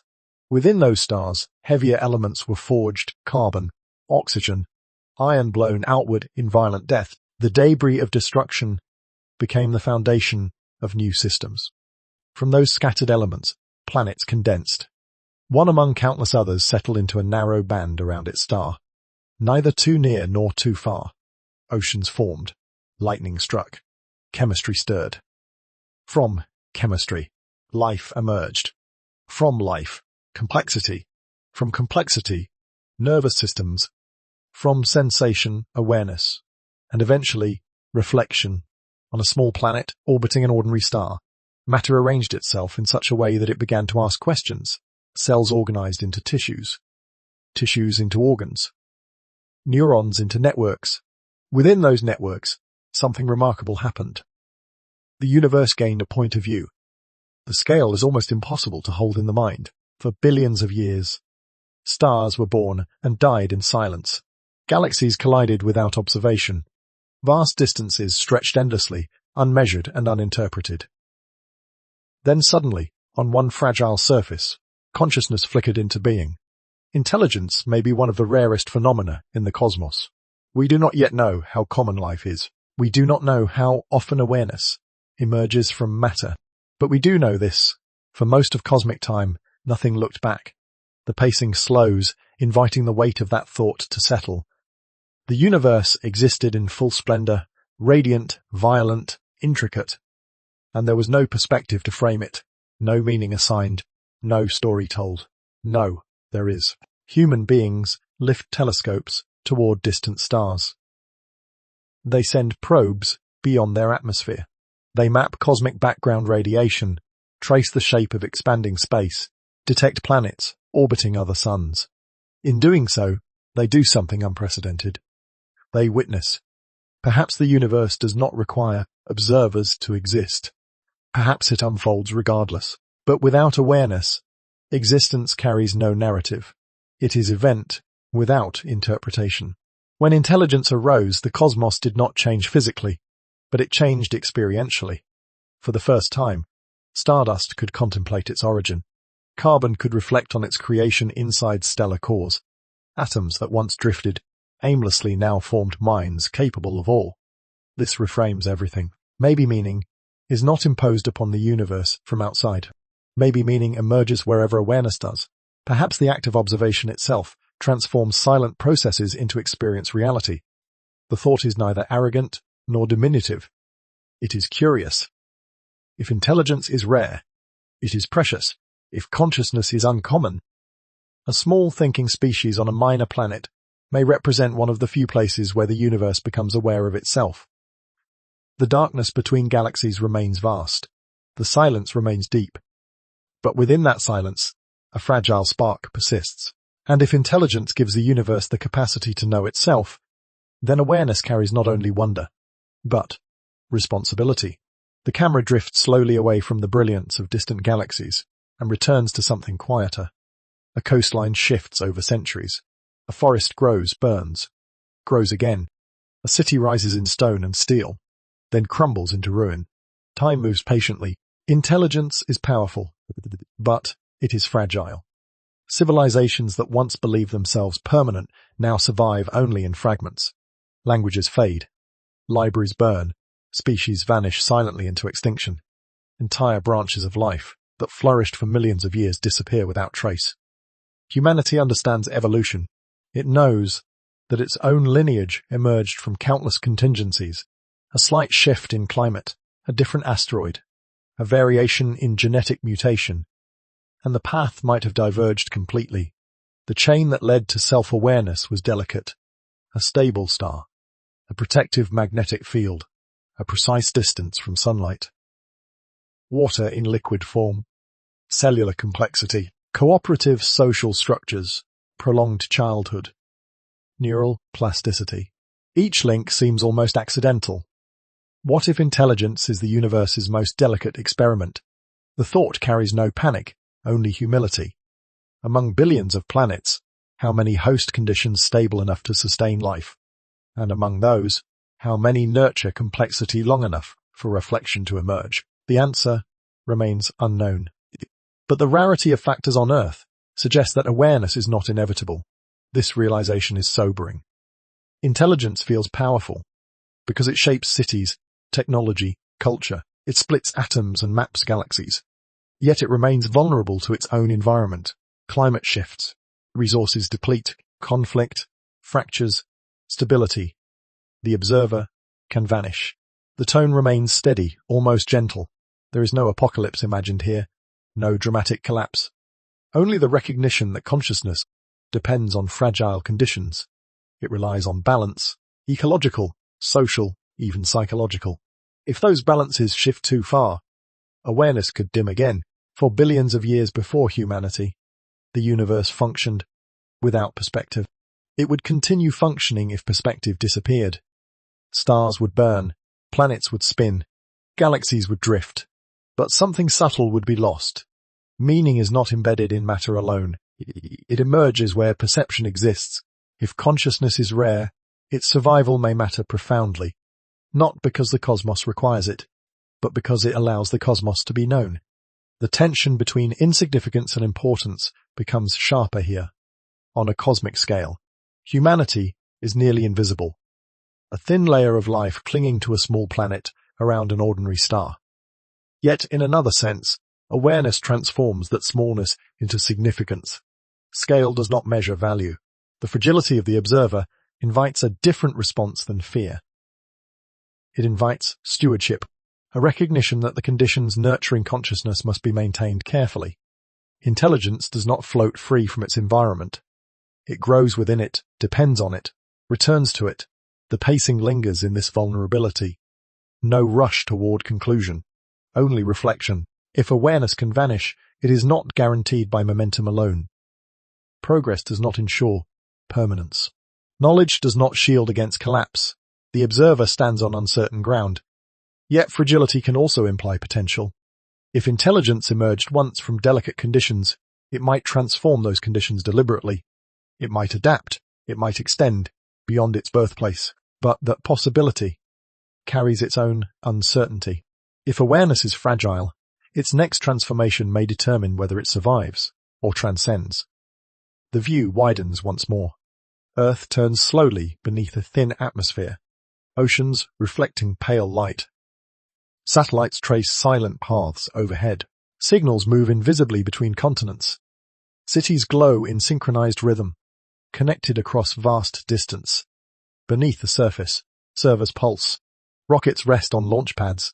Laboratories hum with quiet experimentation. Humanity stands at a crossroads, though no single sign announces it. Technological expansion stretches outward. Artificial cognition mirrors thought. Networks bind billions into shared awareness. Probes drift beyond the solar system, carrying fragments of language and image into darkness. Intelligence has not remained still.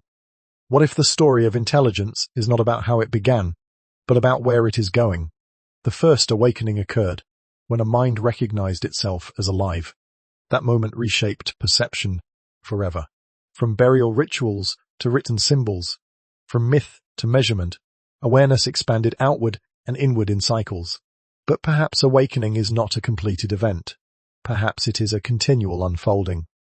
Today, intelligence reflects not only on life and death, but on its own origin. It studies the chemistry of consciousness. It simulates cognition in artificial system. It maps the birth of stars and projects futures beyond Earth. Self-awareness has grown layered. The question now feels different. If awareness arose from matter under specific conditions, might it be part of a larger pattern woven through the cosmos?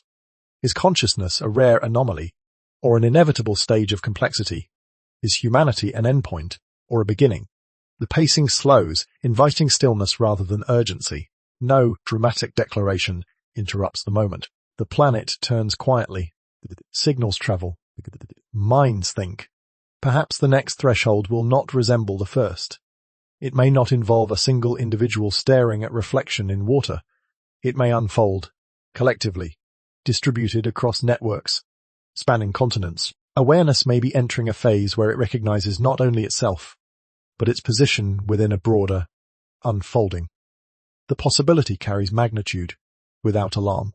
Intelligence might extend beyond biology, beyond Earth, perhaps even beyond present imagination, or it might deepen inward, refining perception, transforming how experience is held. Suspended between past and future, humanity occupies a narrow present. The cave handprint whispered, "I was here." The written tablet confirmed it.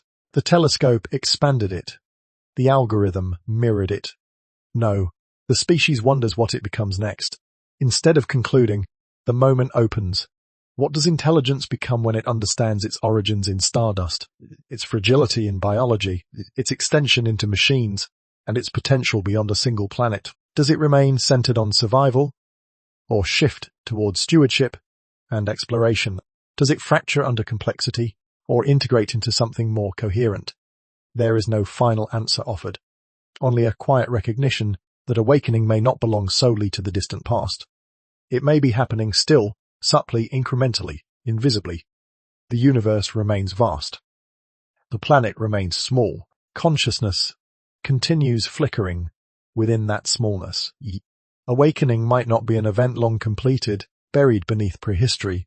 It might be a process still in motion, unfolding through each question asked, each boundary crossed.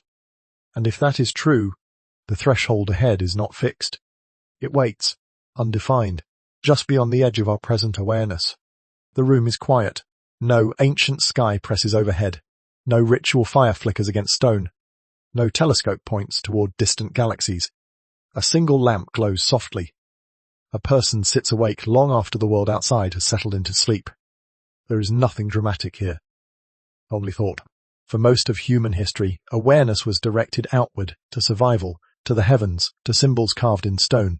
Even when the mind turned inward in philosophy and dream, it lacked tools to examine itself with precision. No, for the first time, the mind studies the mind. Inside laboratories, machines hum with steady rhythm. Brain scans bloom in soft blues and reds across luminous screens. Electrical signals arc through networks of neurons. Regions light up when attention shifts, when memory surfaces, when emotion stirs. The mystery that once belonged only to myth now lies beneath glass and measurement. Neuroscience traces pathways. Psychology observes behavior. Meditation traditions refine inner attention with quiet discipline. Across cultures and methods, a shared effort unfolds to understand how experience arises. Yet, even as patterns emerge, something remains strangely elusive. The maps glow with clarity. Activity increases in one area when a face is recognized. Another region quiets when the mind settles. Signals pulse in precise sequences. The architecture of cognition grows more visible. But explanation does not dissolve wonder. The greatest mystery left may not be the universe, but the fact that you are experiencing it right now. Pause. You are listening. You are aware of listening. And now, perhaps, you are aware of being aware. This recursive movement echoes the first awakening, when a mind on a distant plane recognized itself as separate from the world. But this time, the recognition is layered. It is not only, I am alive, it is I know that I know. The experience feels intimate and immediate. No telescope is required. No instrument measures it fully. It unfolds quietly inside you. Science can describe neural firing. It can map correlations between brain states and sensation.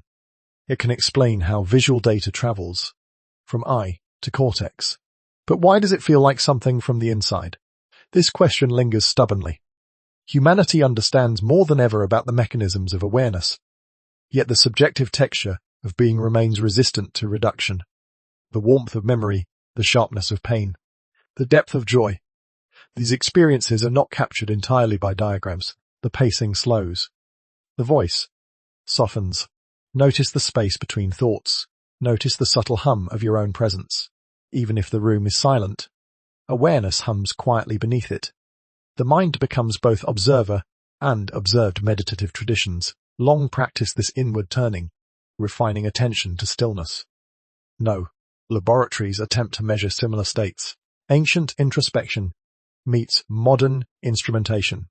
Both circle the same center, and still the center holds mystery. Self-awareness becomes layered upon itself. Consciousness folds back like a mirror facing another mirror, reflections stretching inward without clear end. This is not merely philosophical curiosity. It is evolutionary progression at another level. The species that once struggled to survive storms now contemplates the nature of its own thought with precision and humility. The universe may be vast. Artificial intelligence may mirror cognition. But here, in this quiet room, something immediate persists, the undeniable fact of being. You are aware. You can observe that awareness, and the act of observing it changes the experience itself. If awareness can witness its own processes, perhaps it is not fixed. Perhaps it is malleable. Perhaps attention can reshape perception, and perception can reshape identity. The inquiry feels unfinished, and that possibility opens a new chapter in the unfolding story of intelligence. The scene remains quiet, but the focus shifts. Across centuries and continents, individuals have sat in stillness with remarkable intent. No, to worship a distant force. No, to escape reality, but to examine experience itself. A monk breathes slowly in a stone monastery. A sage sits beneath a tree as daylight filters through leaves. A modern professional closes their eyes in a small apartment, guided by nothing more than attention. The practice appears simple. Attention turns inward. Breath becomes anchor. Thought is observed rather than chased. What if the next stage of intelligence is not technological, but experiential? For the first time in history, awakening may not unfold accidentally, through survival or discovery. It may unfold deliberately. Meditation, contemplation, disciplined introspection. These practices are not framed here as mysticism. They are experiments in consciousness. Repeatable, refined, studied. Researchers now observe brain activity in those who cultivate sustained awareness. Patterns shift. Networks quiet. Regions associated with self-referential thought become less dominant. But the deeper transformation is experiential. Practitioners report subtle changes. Time feels different. The boundary between observer and observed softens. Emotional reactions lose their immediate grip. A sense of spaciousness opens within ordinary perception. The realization deepens quietly. The experience of being alive is not fixed. Attention reshapes perception. Focus alters emotional tone. Interpretation transforms response. What once felt overwhelming can be witnessed calmly. What once felt fragmented can become integrated. This is not dramatic transcendence. It is gentle adjustment. The prehistoric human stared into firelight and discovered self-awareness. The modern practitioner sits in silence and discovers influence over that awareness. The continuity is striking. Both moments involve attention. Both involve reflection. But now, awareness recognizes its own flexibility. A person sits quietly and notices the rise and fall of breath. Thoughts appear and dissolve. Instead of identifying with each passing idea, they observe it. A layer of distance forms, not detachment from life, but clarity within it. The simple realization emerges. I can influence how I experience being alive. The tone remains grounded. There is no promise of perfection, no escape from mortality. Only the acknowledgement that perception carries more freedom than once assumed. Science and introspection intersect here without conflict. Neural plasticity confirms that attention reshapes the brain. Habitual thought patterns can change. Emotional responses can be trained. Intelligence is no longer only mapping stars or building machines. It is mapping its own interior landscape with increasing subtlety. This shift feels evolutionary in a new sense. The first awakening declared, I am alive. The second explored the world and discovered laws. No, a third nuance appears. I can alter the texture of awareness itself. It does not require abandonment of reason. It does not demand belief. It asks only observation. In quiet rooms across the globe, millions experiment with this subtle form of expansion. They test whether consciousness can grow more stable, more compassionate, more spacious. The possibility remains open. If individual minds can reshape their inner experience deliberately, then awakening is not static. It is developmental. The mind that once reacted automatically now gains the capacity to respond thoughtfully. The self that once felt confined to narratives begins to notice the narratives forming. The evolutionary arc turns inward again, but contemplation does not remain isolated for long. If individuals can reshape awareness, what happens when millions of minds connect simultaneously? The camera rises above rooftops and drifting clouds. Night settles over continents, yet the darkness is pierced by countless points of light. Cities glow in intricate patterns. Highways trace luminous veins through landscapes. Signals pass invisibly between towers, satellites, fiber lines buried beneath oceans. Billions of people are awake at once. Messages move across screens in seconds. Images spread from one side of the planet to the other. A discovery in one laboratory reaches classrooms within hours. A crisis in one nation is witnessed simultaneously by distant strangers. Intelligence is no longer isolated within individual skulls. It flows between them. For most of human history, awareness clustered in small groups around shared firelight. Stories traveled slowly, carried by voice or written page. No information moves instantly, forming webs of connection so dense they resemble a living system. What if humanity itself is slowly becoming aware of being alive? The idea is not dramatic. It unfolds quietly in the hum of networks. Social movements arise as millions respond to shared information. Scientific projects stretch across continents, coordinating minds who never meet in person. Memory is stored in digital archives, accessible to almost anyone with a connection. The species thinks together. A single individual may hold limited perspective, but through shared communication, perspectives combine. Patterns emerge from data gathered across vast populations. Decisions ripple outward. In response to global feedback, humanity begins to function like a distributed cognitive system. The shift is subtle yet profound. Weather systems are tracked from orbit and shared worldwide. Epidemics are mapped and analyzed collaboratively. Cultural conversations unfold across languages within hours. The tribe has expanded beyond geography. This collective layer echoes ancient storytelling circles, but scaled to planetary dimensions. Instead of dozens around a fire, billions contribute to an evolving narrative. Myths have not vanished. They have transformed into trending ideas, shared beliefs, global dialogues. The tone remains measured. There is no claim that the species has merged into a single mind. Individual identities remain intact. Diversity of thought persists, yet something new hums beneath the surface. Shared information shapes perception globally. If millions witness the same image, react to the same event, and discuss it across borders, a form of species level awareness emerges. Humanity begins recognizing itself as a singular presence within a fragile biosphere. Climate patterns are not local, they are planetary. Economic shifts ripple across oceans. Conflicts are not distant rumors, but live-streamed realities. The awareness of interconnectedness deepens. Intelligence is beginning to recognize itself beyond the individual. It senses its collective footprint. It measures its impact on ecosystems. It debates its future, not in isolated pockets, but through overlapping conversations. This does not guarantee wisdom. Networks amplify both clarity and confusion, but they create conditions for unprecedented reflection at scale. Perhaps for the first time, humanity can observe its own species' behavior almost from the outside. Data accumulates about habits, consumption, emotion, migration. Trends are visualized in ways no earlier civilization could imagine. The mirror, where once a single mind confronted its reflection in water, now the species encounters its reflection in aggregated information. The implication unfolds gently. Maybe intelligence is not only awakening at the level of the individual, but at the level of the species. Awareness expands from self to tribe, to civilization, to planetary system. The trajectory feels unfinished, The story that began with a solitary human recognizing their own existence may now be approaching another reflection, one where humanity asks whether its awakening was ever truly complete. The final chapter will not close the question.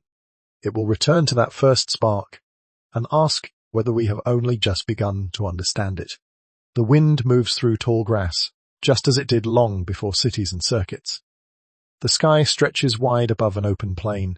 There are no satellites, no instruments, no written symbols carved into stone. Only earth, horizon, and a single human figure standing still. The scene feels familiar. An ancestor pauses, gazing outward. Perhaps they are listening for danger. Perhaps they are simply resting. We cannot know the precise moment when awareness turned inward for the first time. It may have been quiet, almost invisible. No thunder marked it. No light split the sky. And yet, that silent shift reshaped the planet. The first time a human realized they were alive may not be lost in history. It may be happening every time awareness turns inward. That initial recognition, fragile and personal, expanded slowly across millennia. When burial rituals appeared, the realization deepened, life ends, and therefore it matters. When myths formed around firelight, existence gained narrative continuity. When hands pressed symbols into stone and clay, presence defied erasure. Each step was not separate from the first awakening. It was an extension of it. Writing carried thought beyond the body. Science measured the stars and shrank the cosmos into comprehensible form. Telescopes widened the horizon. Microscopes narrowed it inward. Artificial intelligence mirrored cognition. Meditation examined attention itself. Networks bound billions into shared awareness. All of it began with a mind recognizing itself. The ancestor on the plane did not foresee monuments or algorithms. They did not imagine orbital satellites or digital archives. But in the moment awareness bent inward, something irreversible began. The consequences were cumulative. Self-awareness produced mortality. Mortality demanded meaning. Meaning constructed belief. Belief organized civilization. Measurement refined understanding. Doubt deepened inquiry. Technology extended cognition. Introspection layered consciousness upon itself. Each milestone was not a separate invention. It was a new threshold crossed by the same awakening. The realization emerges gently. The first awakening was not a single event frozen in prehistory. It was a threshold, crossed again and again in new forms. When humans first buried their dead, they crossed it. When they charted the stars and discovered Earth was not central, they crossed it again. When they built machines that appeared to think, another threshold shimmered into view. When they observed their own awareness with scientific precision, the boundary shifted once more. The pattern is continuous. The wind still moves across the plains. But now that wind travels over cities, over cables and servers, over monuments and ruins. The consequences of that original moment ripple through everything built since. Awareness has grown in complexity, but it has not changed in essence. It remains the simple, profound recognition, I am here. Yet that recognition now carries layers, historical, cultural, scientific, technological. It carries responsibility and freedom, fragility and power. The viewer senses the arc of the narrative folding back upon itself. The beginning and the present moment connect. The ancestor staring across grass and the modern individual staring at a screen share the same core phenomenon. Both experience the undeniable presence of being alive. The difference lies in accumulation. Knowledge has expanded. Context has widened. The universe has grown larger and smaller at once, but the heartbeat of awakening remains intimate. And so the return to the first moment does not feel like nostalgia. It feels like continuity. If awakening is not confined to a distant past, then it is not complete. It unfolds with every new question, every new boundary crossed. The plane remains silent. The figure remains still. And the story, though circling back to its origin, does not close. Because if awakening is continuous, then the question itself remains unfinished. And that unfinished quality may be the most important truth of all. The scene shifts from plains. A woman stands at a kitchen window before dawn. A man walks alone under streetlights. A child stares at the ceiling before sleep. In offices, in fields, in crowded trains, people pause for brief moments when the noise recedes and something quieter rises within them. Every human carries the same ancient realization inside them. I am here. It is simple, almost invisible, yet it shapes everything. To know you are alive is also to know you will not always be. The awareness that once flickered in a prehistoric mind now echoes in modern rooms. Mortality is no longer an abstract idea. It is personal. It is inevitable. To understand scale is to feel small. Telescopes have mapped the cosmos. We know the Earth is a fragment in vast space. Yet that knowledge lives inside fragile bodies that tire, ache, age. To grasp freedom is to feel responsibility. If there is no guaranteed script, choices matter deeply. Every action carries weight. Every decision shapes a narrow slice of time. Awareness generates tension. It also generates beauty. Art flows from the need to express inner experience. A song rises because someone felt something too large to contain. A painting emerges because color captures what words cannot. Poetry condenses thought into rhythm. Love deepens because we know it is finite. Anxiety stirs because we imagine futures. Ambition burns because we sense possibility. Grief cuts because memory persists. All of it flows from the same realization. Intelligence is not simply an evolutionary advantage that secured survival. It is an existential burden that generates meaning. The pacing slows here, resting in everyday moments. A person ties their shoes. Someone reads quietly by lamplight. Another scrolls through a phone, absorbing stories from distant places. Beneath these actions hums the same awareness that once stared into firelight. The documentary has crossed epochs, charted stars, followed circuits and neurons. No, it lands gently in the present. You may feel it even now, a subtle hum beneath your thoughts. The simple fact of being aware of this sentence of your surroundings, of your own breathing, that awareness carries weight. It can feel overwhelming. The responsibility of shaping a life, the awareness of global fragility, the tension between insignificance and impact. But it is also a gift. Without it, there would be no art, no wonder, no tenderness. Without it, sunsets would burn unnoticed. Stories would vanish unheard. Questions would never form. To know you are alive is to feel both vulnerability and potential. It is to stand between fear and possibility, between certainty and doubt. The ancient awakening persists, layered through history, but unchanged at its core. It belongs equally to the first human who recognized their reflection and to the modern individual contemplating their place in the world. The magnitude of cosmic scale does not erase intimacy. It intensifies it. This moment, quiet and ordinary, contains everything the journey has explored. Burial rituals, myths, measurement, networks, all of it converges here, in the simple awareness of being. And from this awareness arises the final, lingering question. Was this awakening accidental, or something still unfolding? The camera lifts gently from the surface of the earth.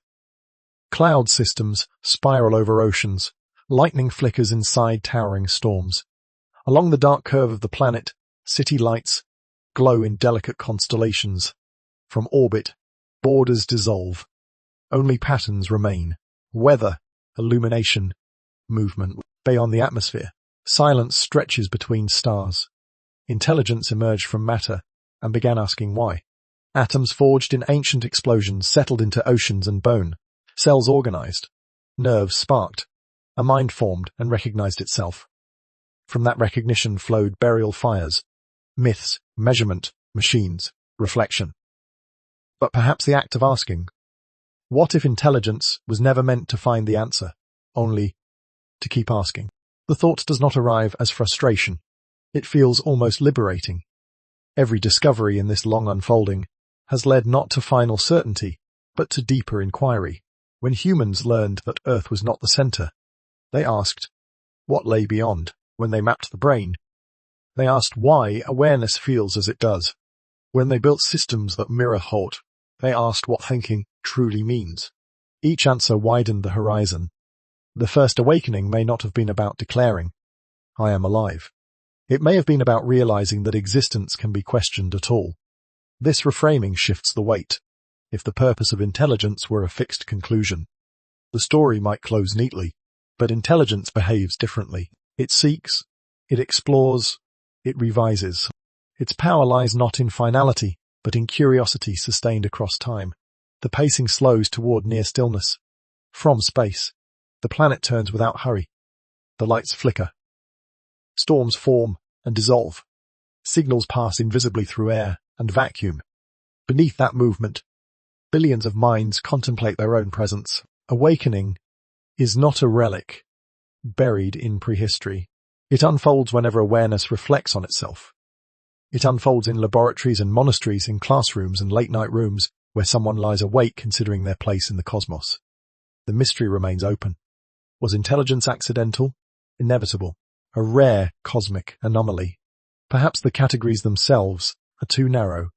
Perhaps awareness is less about origin and more about motion, an unfolding pattern that continues as long as questions are asked. The documentary does not offer destiny. It offers perspective. The first human who recognized themselves could not see the galaxies we now chart.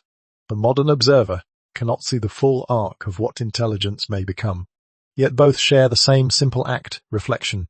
The camera drifts back toward the surface. Grass bends in a quiet field. The sky stretches overhead. A human figure stands still, gazing outward. The scene echoes the beginning, but it feels different now. It carries layers, history, science, wonder. The gaze remains. Within that gaze lies the entire journey, the realization of being alive, the confrontation with mortality, the expansion into meaning, the questioning of purpose, the projection into cosmos. The story does not end on an answer. It rests on a living question. The planet turns. The stars remain distant, and, in that flicker, the awakening is still in progress. The question continues.